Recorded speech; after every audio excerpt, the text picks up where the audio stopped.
Olá, meus queridos irmãos, o meu bom dia a todos vocês. Seja muito bem-vindo na Sala da Esperança nesta manhã.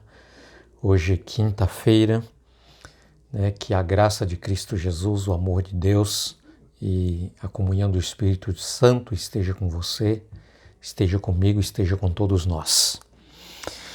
A nossa Sala da Esperança, aqui estudamos a Palavra de Deus, estudamos a Bíblia Sagrada.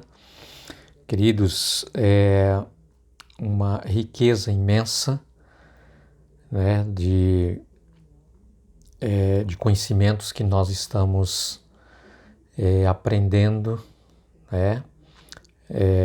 no decorrer desse tempo que nós estamos juntos.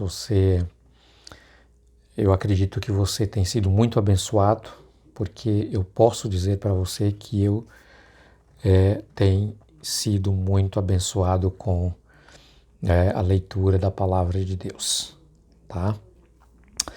E a nossa lição de hoje, personificações e outras aparições, tá? Quero dizer para vocês que essa é uma lição importantíssima. Já faço aqui o meu convite a você para permanecer até o final da leitura desta lição, porque certamente você e eu seremos muito abençoados com o aprendizado desta manhã. Mas antes eu quero orar com você, pedindo a Deus para que Ele nos ajude, para nós compreendermos de forma assim muito bem clara esta lição.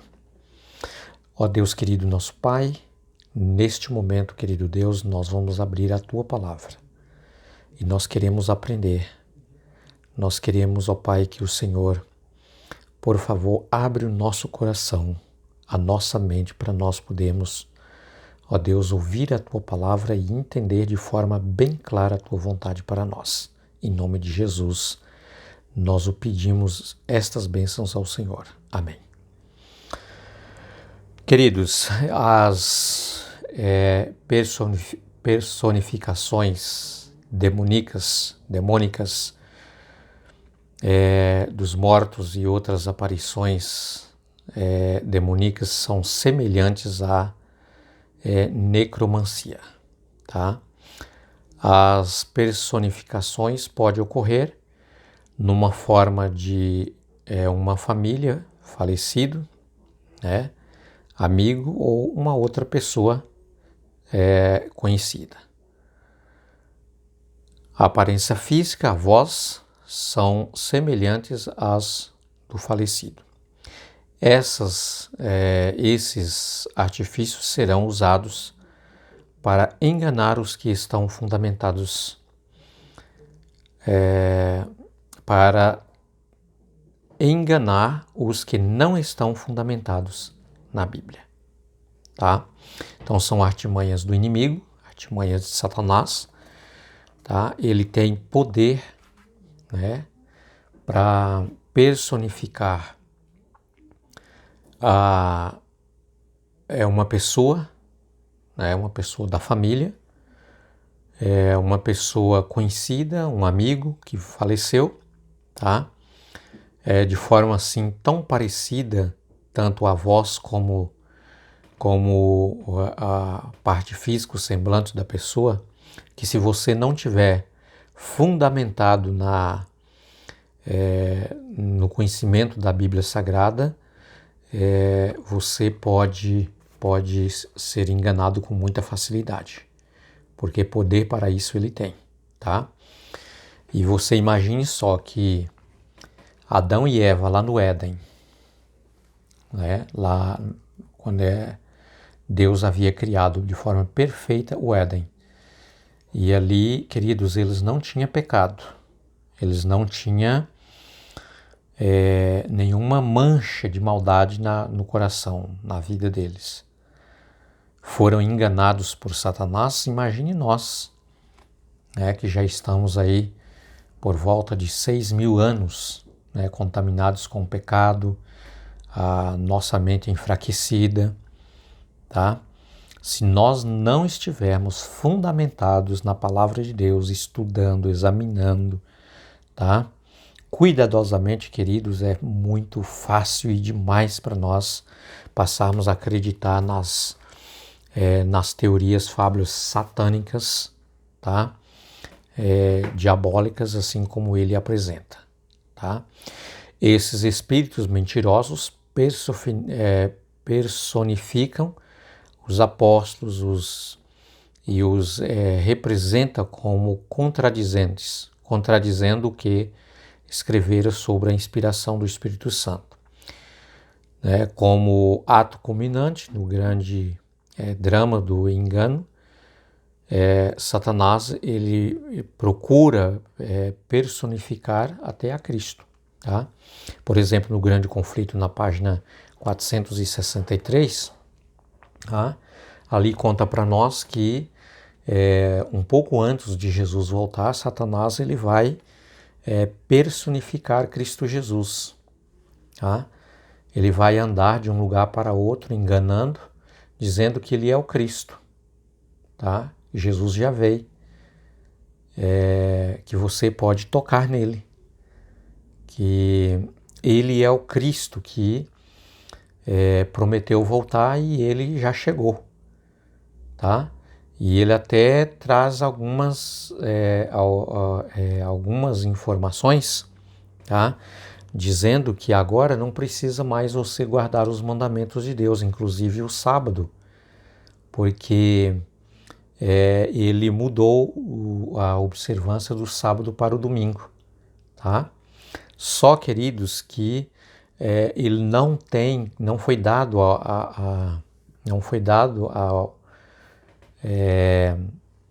para Satanás a completa personificação de Cristo, porque Jesus vai voltar nas nuvens do céu e Jesus não vai pisar nesta terra.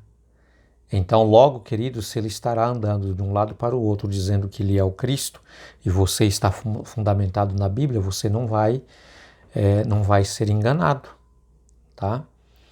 Porque ele não foi dado esta oportunidade para ele, tá? Chegar a tal ponto da sua ousadia de subir numa nuvem e tentar descer nessa nuvem dizendo que ele é o Cristo. Não. Isso ele não vai ter condição de fazer, ok? Muito bem, mas ele vai andar de um lado para o outro, de um país para o outro, de uma cidade para outra, dizendo que ele é o Cristo, que ele já chegou, tá? Que ele voltou, para terminar a obra que ele não terminou quando veio há 2000 anos atrás, ficou algumas coisas para fazer que não deu tempo, tá? Inclusive ele ia anunciar a observância do domingo no lugar do sábado. Queridos, tenha santa paciência, né?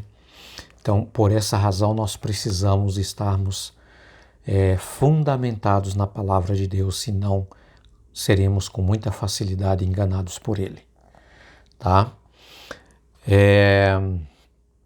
O apóstolo Paulo, ele nos adverte que a nossa luta não é contra o sangue, não é contra a carne, tá?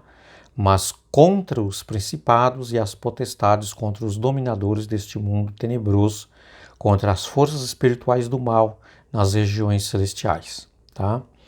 Só podemos ser protegidos contra esses enganos estando revestidos com toda a armadura de Deus, que nós por exemplo, estudamos aqui no capítulo 6 de Efésios, verso 10 ao verso 8, ali diz que nós precisamos revestir de toda a armadura de Deus, queridos, para nós nos livrarmos dos ataques do inimigo, tá? Muito bem. As personificações e aparições satânicas podem ser assustadoras e enganadoras, mas não pode enganar os que são protegidos por Deus e estão fundamentados na sua palavra, tá? Queridos, eu quero compartilhar com vocês o conselho do apóstolo São Paulo, aqui em Efésios, no capítulo 6, verso 10 a 18, que diz assim: Quanto ao mais, sejam fortalecidos no Senhor e na força do seu poder. Vista-se com toda a armadura de Deus para poder ficar firme contra as ciladas do diabo. Porque a nossa luta não é contra o sangue e a carne, mas contra os principados, as potestades, contra os dominadores deste mundo tenebroso, contra as forças espirituais do mal nas regiões celestiais. Tá? Por isso, peguem toda a armadura de Deus para que vocês possam resistir no dia mau e depois de ter vencido tudo, permanecerem inabaláveis. Portanto, fique firme, cingindo com a verdade e vestindo a couraça da justiça, tenha os pés calçados com a preparação do evangelho da paz, segurando sempre o escudo da fé, com o qual poderão apagar todos os dardos inflamados do maligno. Tá? Usem também o capacete da salvação e a espada do Espírito, que é a palavra de Deus. Orem todo o tempo no Espírito, com todo tipo de oração e súplica, e para isso vigie com toda a perseverança e súplica por todos os santos. Tá? Então aqui nós vimos como que nós podemos, queridos, nos proteger contra as ciladas do inimigo. Tá? Através da oração, da súplica, colocando e entregando a nossa vida a Deus cada dia. Queridos, estarmos fundamentados na palavra de Deus. E aqui o apóstolo Paulo diz para nós que a nossa luta, queridos, é muito grande. E não é contra a carne e o sangue. Tá? Ou seja, não é com a humanidade. A nossa luta maior não é com pessoas. Tá? A nossa luta maior, diz aqui, que é com o inimigo, Satanás, tá? Que ele nos tenta de todas as formas. Por isso, Paulo recomenda que nós devemos usar o capacete da salvação, ou seja, proteger a nossa mente, queridos, contra aquilo que nós ouvimos, tá? Não é qualquer coisa que nós precisamos dar atenção, ouvir. Nós precisamos tomar cuidado, tá? Não é qualquer pessoa que pregue dizendo que ele é o enviado de Deus que nós precisamos ouvir esta pessoa e seguir os seus ensinamentos. Nós precisamos fundamentar na palavra de Deus. Por isso temos que proteger a nossa mente, tá? Nós precisamos também, diz aqui, proteger os nossos pés. De que maneira?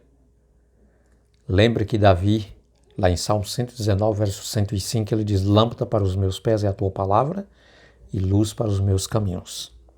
Então, os nossos pés, queridos, nesse sentido, nesse contexto bíblico, precisamos trilhar, caminhar em direção aos ensinamentos da palavra de Deus. Tá? Em conformidade com aquilo que Deus tem nos ensinado. Tá? Devemos tomar todo cuidado, queridos, para não deixarmos sermos iludidos, tá? Sermos enganados ou influenciados por certos tipos de ensinamentos e doutrinas que não estão fundamentadas na palavra de Deus. Tá? Esse é o conselho de Deus para cada um de nós. Tá? Imagine, porém, queridos, que você tenha um parente e esse parente faleceu, né? E depois ele aparece a você dizendo que ele está num bom lugar, que ele está muito contente, que ele está muito feliz, tá? E que ele voltou para te informar que aonde ele está é muito melhor do que aqui, e enfim.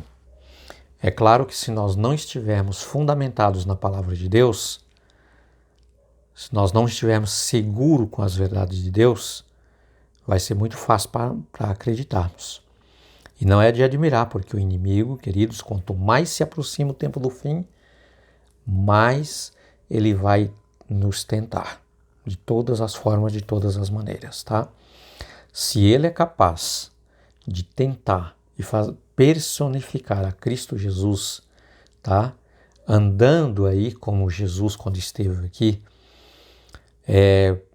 pregando, ensinando, só tudo de forma falsa, dizendo que ele é o Cristo, que ele já chegou, tá? E que ele pensou melhor, que ele viu que a lei de Deus é difícil, né? Pesada para ser guardada, e então que ele resolveu mudar alguns pontos. Imagine só como será, queridos, as estratégias dele, tá? Então, por isso, nós precisamos estudarmos mais, tá? Tirar um tempo precioso do nosso dia na presença de Deus, ouvindo a Deus, orando a Deus, entregando a nossa vida, suplicando a Ele. Esse é o conselho da palavra de Deus, para que nós estejamos fortalecidos cada dia, orando sempre uns pelos outros, tá? Desta maneira, nós estaremos seguros, protegidos, sim, tá? E da mesma forma que ele tentou a Jesus, e Jesus apresentou a Bíblia e disse, está escrito, da mesma forma nós também poderemos, com a graça de Cristo Jesus, enfrentar as ciladas do inimigo, também dizendo, está escrito. Claro que ele ainda vai contrariar, contradizer a palavra de Deus, dizendo está escrito também, como no caso da imortalidade da alma, né? Apresentar textos bíblicos como se estivesse referindo que uma pessoa ela morre, mas tem uma alma. Na verdade, nós estudamos aí em várias lições no passado, dizendo que verdadeiramente isso é contradizendo a palavra de Deus, tá? A Bíblia Sagrada. Então, queridos, Deus te abençoe, fique com Deus, um forte abraço. O meu desejo é que o Espírito de Deus esteja trabalhando constantemente na sua vida, te ajudando para que você esteja fundamentando a sua vida, né, alicerçando, né, aí os seus passos, os seus pés na palavra de Deus para você não ser enganado. Até logo, até amanhã, se Deus quiser.